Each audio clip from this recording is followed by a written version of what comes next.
For our next instalment, we have Mohammed here from Patients Knows Best, a B Corp certified in 2015, who are pushing the net zero agenda way before it was mandatory. It's great to have you, Mohammed. Can we start with a little bit about you and the business? Thank you, Rob. I believe we're your first healthcare one, so I'm really proud of that one. We're a medical software company. We get paid by providers or governments to release medical data to patients. There's a lot of benefits to that, but the fundamental benefit for the buyer is that a person who has their data is cheaper to look after. You don't call your hospital, you don't use up travel or carbon, you don't get worse and then need an emergency appointment because you can look after yourself, you know what to do at home without needing help. We're Europe's largest personal health records provider.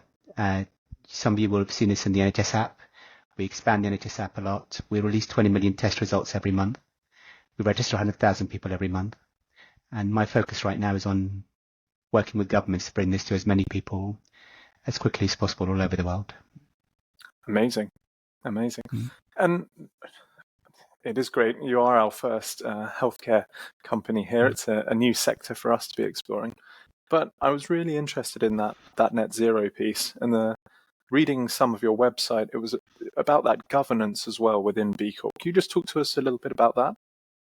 Yeah, so the thing I like about B Corp and other companies that do B Corp properly is it's not the certification or the requirement, it's that you just fundamentally want to do the right thing, and that also attracts other people who fundamentally want to do the right thing. So if you look at the Net Zero one, for example, that's actually that was started off by our chairman.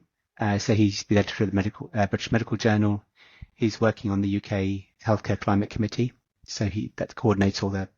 And then separately inside the company, there was a head of sales, which is not where I would expect this to come from. Basically, I spotted him one day a few years ago, so you understand how he thinks, writing that don't forget that today is National Do Not Step on a Bee Day.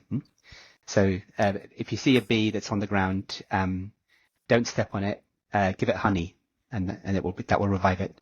But he's that kind of nice person. And as Richard was sort of doing the international healthcare leadership on net zero, he was kind of thinking, what can we do? And he began saying we should be net zero. Now we're already quite far ahead because obviously we're a digital business. We're not, making steel, but we all work from home, so we don't travel.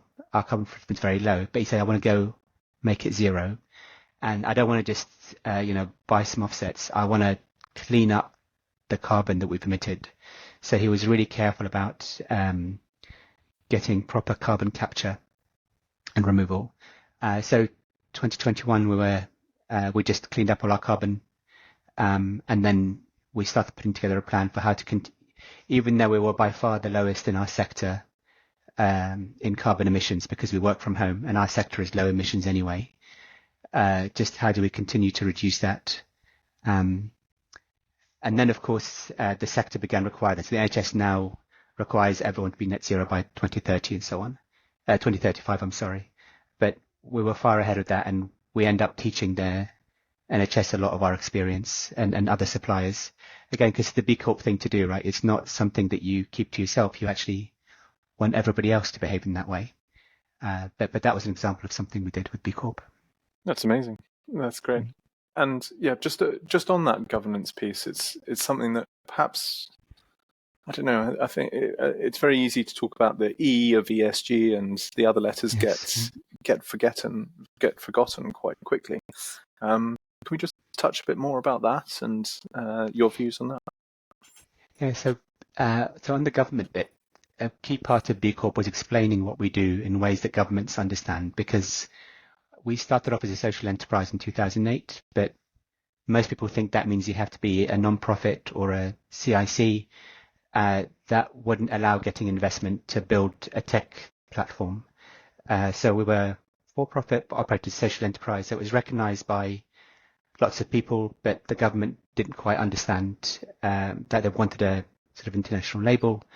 And so 2015, B Corp came to the UK, and that was just when we were about to get our first really large-scale government contract, and they were asking us, how do we know that you're not going to behave like a Google or a Microsoft or a Silicon Valley? Just as soon as you get the data, you're going to sell it or do something unethical.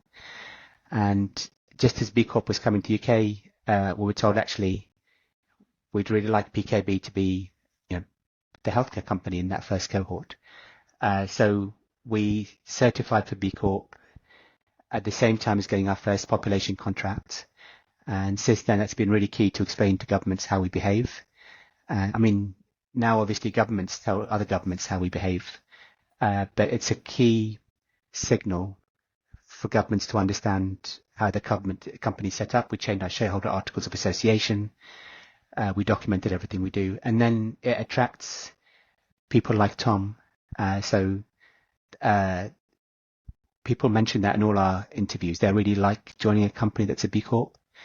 And then I often get told by customers that they can spot a PKB employee.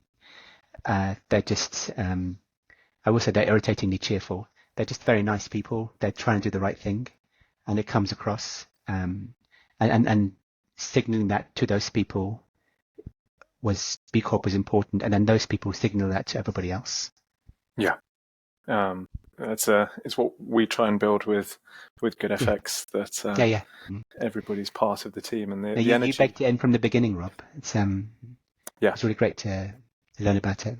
Yeah, no, it's something that other people have mentioned, that even people who are thinking about being a social entrepreneur, if you've got a crazy idea, go to the B Corp survey page and start. Yes. It's a framework that gives you a great blueprint, as to say, okay, if you've got this crazy idea, this is what the crazy idea will be tested against. So make sure it fits in this, and it actually gives a rational pathway for crazy ideas. But yes, no, it's great to hear governance meeting government contracts as well. That proper curation of patient data, allowing bigger contracts, and B Corp being the conduit for that. It's a wonderful story, and great to meet other people on your team as well. I think, as you say, Rob, but one of the nicest things about B Corps is other B Corps. So I really love what you're doing, and that you're highlighting others in the industry. Yeah, I think collaboration amongst B Corps is something that we commit to publicly when you certify, and people have to take that seriously, and maybe that'll be in the new standards as well. But we'll see about that one. Good. I think that's a good place to pause and say thank you very much, Mohammad. It's a great story and really inspiring, and very pleased to have had you on as our first healthcare company. So thank you very much. Thank you, Rob. I really appreciate it. Thank you. Take care.